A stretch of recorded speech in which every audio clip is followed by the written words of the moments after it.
Ya, kasus 3, menentukan letak titik yang medan listriknya bernilai 0. Ini hampir sama dengan yang menentukan gaya kolom bernilai 0. Lah, kebetulan juga, bukan kebetulan, ya pasti. Kalian kalau ada pertanyaan tentukan letak gaya yang resultannya bernilai 0.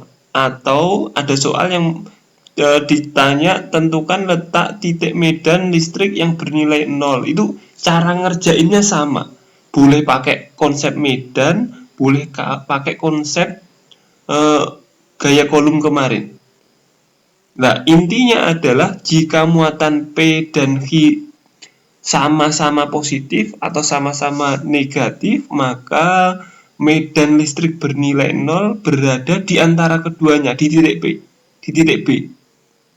Berada di antaranya, mungkin dekat P, mungkin dekat Q, tergantung besar nilai P atau Q. P atau Q. Gitu ya. Ini sama persis dengan yang menentukan letak titik yang gaya kolomnya sama.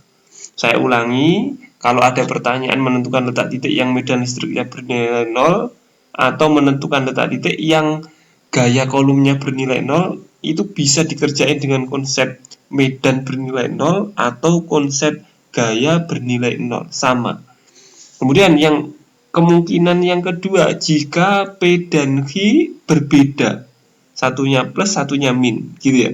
Maka seperti yang kemarin tuh, letak titik medan bernilai 0 berada tidak di antara keduanya, namun dekat dengan muatan yang nilainya kecil.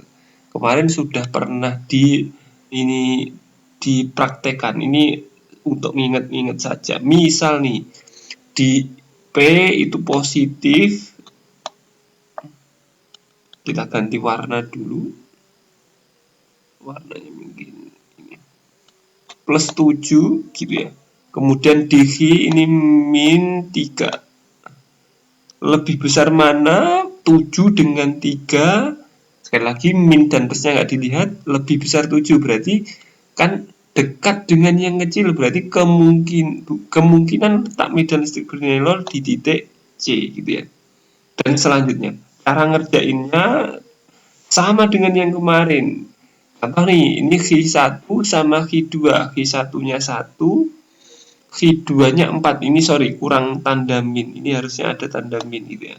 Min 4. Ini karena muatannya min. Karena berbeda muatan, dilihat 1 dengan 4 lebih besar mana? Lebih besar 4. Berarti lebih kecil 1, maka nilai medan bernilai 0-nya di titik P yang dekat dengan Q1. Tidak diantara gitu ya.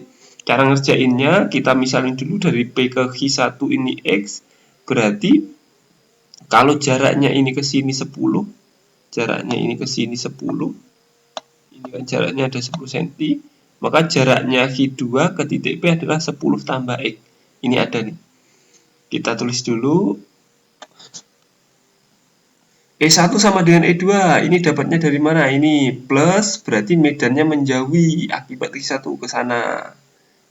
Kemudian akibat muatan negatif V2, arah medannya mendekati atau menuju ke sana. Berarti kalau nilai medan bernilai 0 ya E1 sama dengan E2.